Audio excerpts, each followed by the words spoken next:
The biggest names in sports are all on IsraelSportsRadio.com. Marc Stein. You got it. Marc Stein, you're on right now on Lewis Live on Israel Sports Radio. How are you doing out there? Fantastic. Thanks for having me. Absolutely. We want to welcome Simi Rieger again. You introduce yourself, Simi. My name is Simi Rieger, and I met your aunt at the Silverman's house in Maryland many years ago, about 15 years ago, and she bragged about you all the time. I don't know if she's still there. And it's a pleasure. Well, I understand you're a very good friend of your own Talpaz. I'm overrated, whatever you've heard, I promise you. No, actually, you're not overrated. Believe me, I'm the kind of guy who would tell you if you were overrated. You're very, very on the money. So how's it going over there? I wish I was there. I wish I could do this in studio. When are you going to come here, Mark? When is your next planned visit to Israel? Actually, the last 2 years I was lucky enough to, my bosses were good enough to let me take a week late in the season to kind of recharge before the playoffs. So I actually was there like the last week in March, the last 2 years. But this year with the lockout season, it's been so crazy that there just wasn't a chance to come over. So you never know. But not soon enough is the best answer I could give you. Well, we just talked to Doug Gottlieb a couple weeks ago, and he's planning a trip this summer, so maybe you guys could come together as ESPN colleagues. Yeah, well, he probably has a private jet flying him over, or somebody's bringing him over. He's a true superstar. Why would you wish that on Marc Stein? To have Doug Gottlieb over here. I'm a big Doug Gottlieb fan. Doug Gottlieb took a foul shot when he played here in Israel, and he hit the middle of 3 seconds.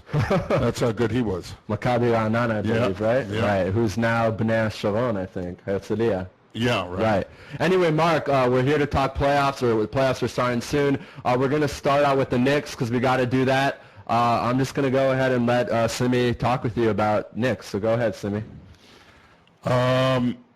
How does Woodson deal not starting Stoudemire and Carmelo together? He doesn't want to deal with it. That's the honest answer, I think. Well, he has a boss that doesn't want him to deal with it. That's the problem. Everybody sees that that's what they should do, and I just don't think that's a step that he's willing to take. They were playing so well. Carmelo scoring 30 a game in April. It's the obvious move. But Amari Stoudemire was the first guy who kind of committed to the new Knicks and this project, and he's the first one who signed there. And you're right, I just don't think that's a step, that's a move that they're willing to make. And is it going to cost them? Is it going to cost them a first round exit? We'll see. I mean, we've even heard rumblings that guys in that locker room have suggested it. And it's just something that Amari wants no. Well, Mark, in the matter of minutes, Mike could do it very simply. He just sits Amari and substitutes him for Melo and for Tyson Chandler. So he'll land up with his 30 minutes a game. It's not a matter of minutes. It comes down to a matter of ego. It's in the NBA, it's man management, first, second, third, fourth, and fifth. And then maybe basketball sense comes in there sixth. And so I would be shocked. I think we'd all be shocked if they actually did it. Does it make sense? No question. How bad is Dolan as a boss? Well, I think, you guys know all the stuff. You read all the stuff. But the thing is, you'd put Paul Allen in the same category. As bad as a lot of the stuff is, he does spend. And that makes him still better than half the guys in the league. There are so many teams that won't spend. And so I think from a coaching perspective, from a GM perspective, people are willing to put up with it because they know they'll at least get the financial backing. Right. But, there's no question. If you're going to work for the Knicks, Isaiah Thomas is going to influence a lot of decisions. Jim Dolan still listens to Isaiah a ton. And all you have to do is look at the way the Knicks are set up now. Mike Woodson, Glenn Grunwald. Darryl Walker was brought in this season. These are Isaiah's guys. All right, but let me ask you something. What kind of logic went into him making that deal for Melo when Donnie Walsh, who did such an unbelievable job of clearing the cap space, of getting a good team together, of bringing people to New York, in my opinion, Gallinari's is in the superstar area also right now before he got hurt. And I'm not talking about the Russian kid, or I'm not talking about the point guard Felton that was great for the Knicks and all those guys. I mean, and then he fires the guy because he was against it. Yeah, I don't know that I'd go that far because I think Melo, Melo, there are certainly people who aren't fans of his, but when you look at that guy as a pure scorer, I mean, he is still one of the, one or two best pure scorers in the league. I mean, outside of Durant, who scores the ball better than him? But he gave up too much. But, I mean, that argument is there. Would it have been a lot better if Melo just waited and so the Knicks didn't have to gut their team? Of course it would have. But I don't have such a huge problem with that because I think it's so hard to get guys as good as Carmelo Anthony. If you can get them, you have to grab them. So my issue isn't that, but it's what you started off saying. If the pieces don't fit, you got to be brave enough to make big decisions, and instead of force feeding guys who don't fit together. And everybody said it when they got Carmelo. These guys don't fit together. It's not going to work. And the reality is, what probably the Knicks didn't see. I mean, Carmelo's a 4. He's best at the 4 exactly position. Right. Yeah. And that's really the issue now, that they thought, Carmelo's a 3, he can play next to Stoudemire, and the reality is, in today's NBA, this summer on the Olympic team, whatever, Carmelo Anthony is best as a 4. And also, they were driving Tyson Chandler insane, because neither one of them played defense. He had to guard 3 guys. Well, he's been amazing. I mean, he's been better with the Knicks than he was in Dallas, which is saying something. Well, he's going to win Defensive Player of the Year. Well, that's because he got the publicity from guys like you. Right? And I'm getting a strong vibe here that you seem to be a Knicks fan. I am. I'm the only Knicks fan in Israel. Everybody makes fun of me. I'm going to go out on a limb here and say that you might be a Knicks fan.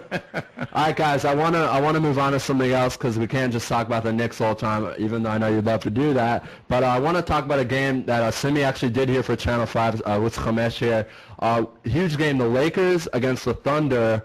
Wow, the Lakers were down 18, I believe, with 2 minutes left in the third quarter. They ended up winning that game in overtime. Of course, James Harden was hit by, we'll call him Meta World Peace, I guess. I still don't like that. Russell Westbrook really had a bunch of turnovers in the fourth quarter, really struggled, missed, I think, 2 shots to win the game. First, let's start off with Simi. Why do you think the Lakers just flat out came back and won? Well, first of all, Westbrook isn't a point guard.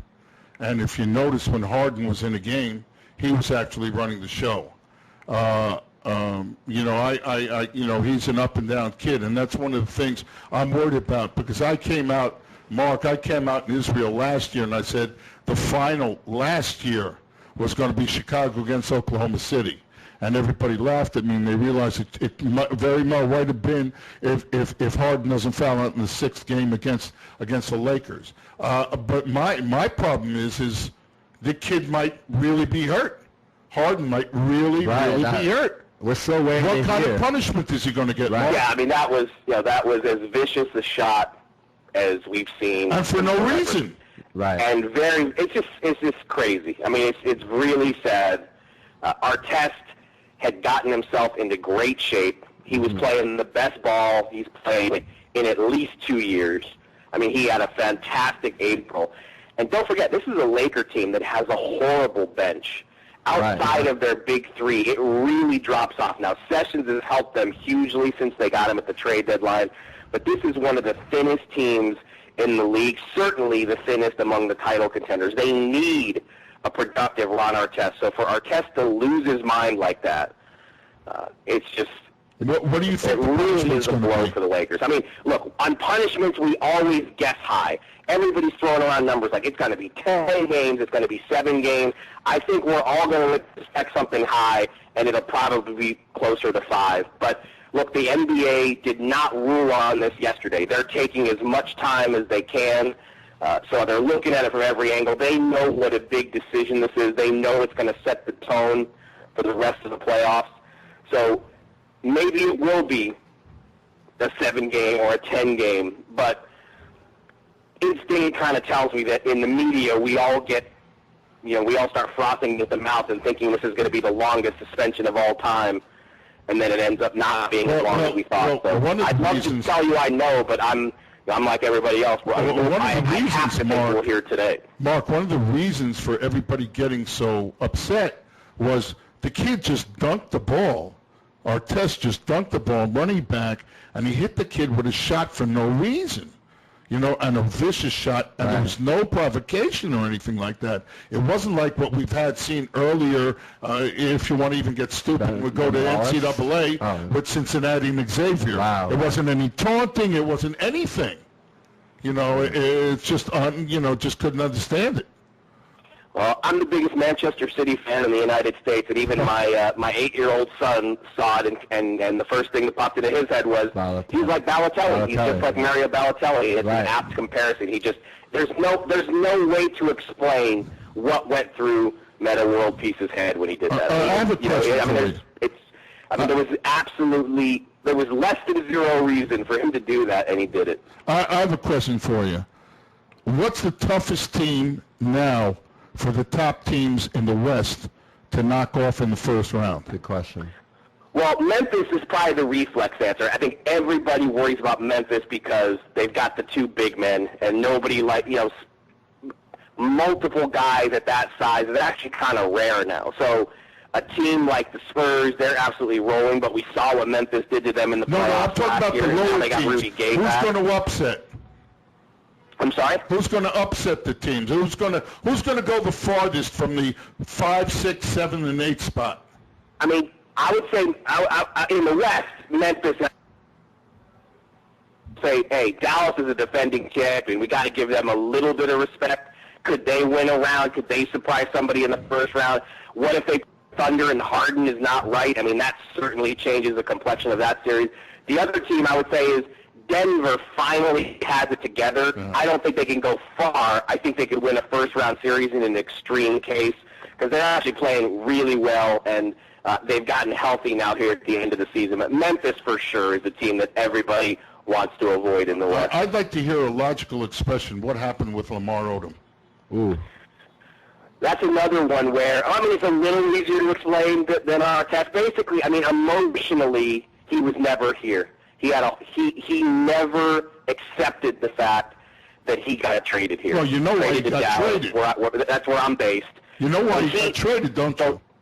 Go ahead. Do you know why he got traded?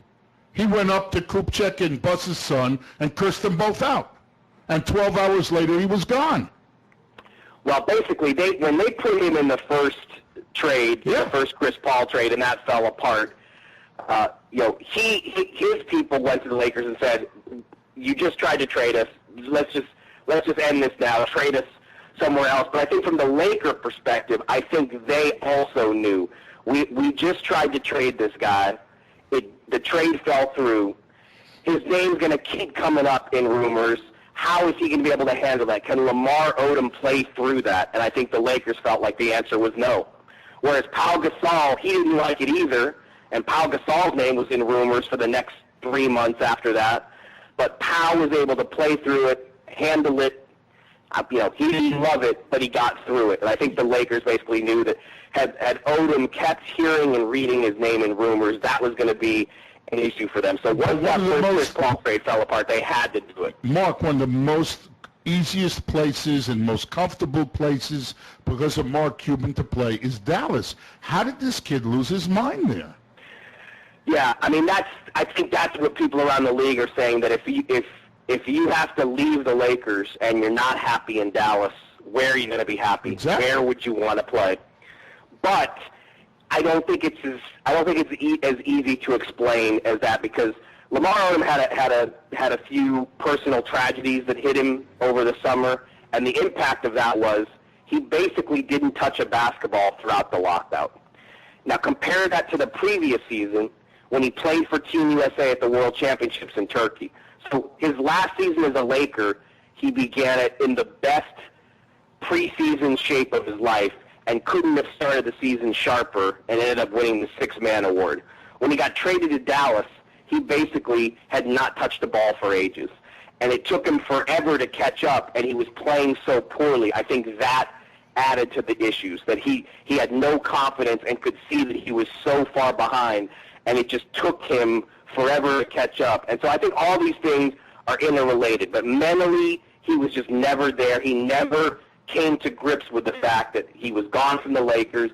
And it just raises the question, we just expect athletes to just deal with whatever comes along and just suck it up and just play and don't complain. But is that right? Is that, some guys, are emotional. I don't know how fair it is to just say, this guy's a bum. He didn't step up. He didn't suck it up. As fans, as outsiders, we have no patience. And this is a case where the guy just mentally really just couldn't wrap his head around this move. Mark, I want to switch now to the Heat.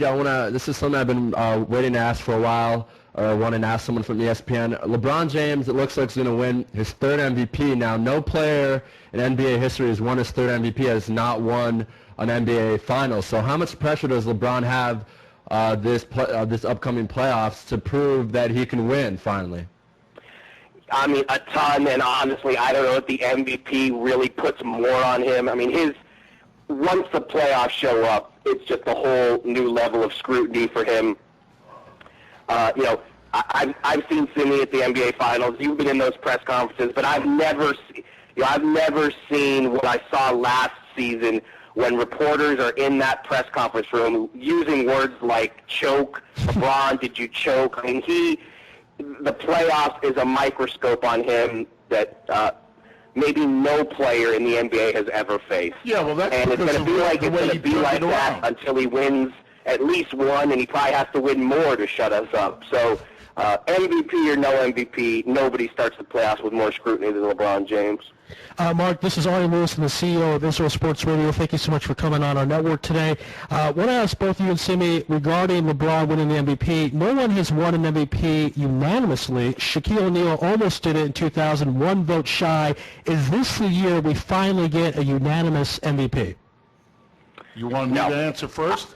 No way unanimous. First of all, you got like 3 or 4 guys, in my opinion, that are up for it. LeBron James, Durant, Tony Parker's up for it, in my opinion. Yeah, no one he has done miracles with that team, and Popovich has done miracles with that team. And I'm sure there's a guy by the name of Rose that could be also he's been hurt a little too much. Mark, your thoughts?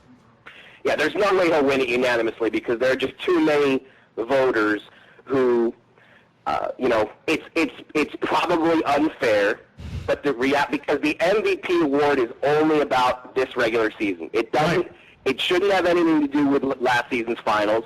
It shouldn't have anything to do with the All-Star game when LeBron passed it late and everybody hammered him for that. If you look purely at his performance in this regular season, he's got to be the guy. Now, the one big issue I've had with his season is Derrick Rose has missed a third of the season, more than a third, and Miami's not going to win the East. And to me, that's a big strike against LeBron James' MVP case. The problem is Oklahoma City didn't win the West. On April 1st, they were in control of the West. They let control of the West go. So to me, Durant can't be the MVP. Chris Paul's had an amazing MVP numbers. Same thing with Tony Parker. So who would you vote instead of LeBron James? And I can't come up with someone who could really knock him out of the top spot, but I would be shocked if it's unanimous because there are just too many voters who have not forgotten what LeBron James, how badly he fell off the map in the finals in 2011. So it's never going to be unanimous with him. There are always going to be people who say he's not doing enough.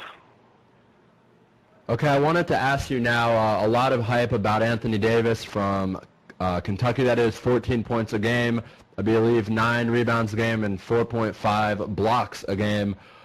This guy was a point guard in most of high school. He shot up his sophomore year. I believe his sophomore year was 6'3". In middle school, he was a short guy, and actually he shot a lot of threes in middle school and was known as the three-point shooter on his middle school AAU team.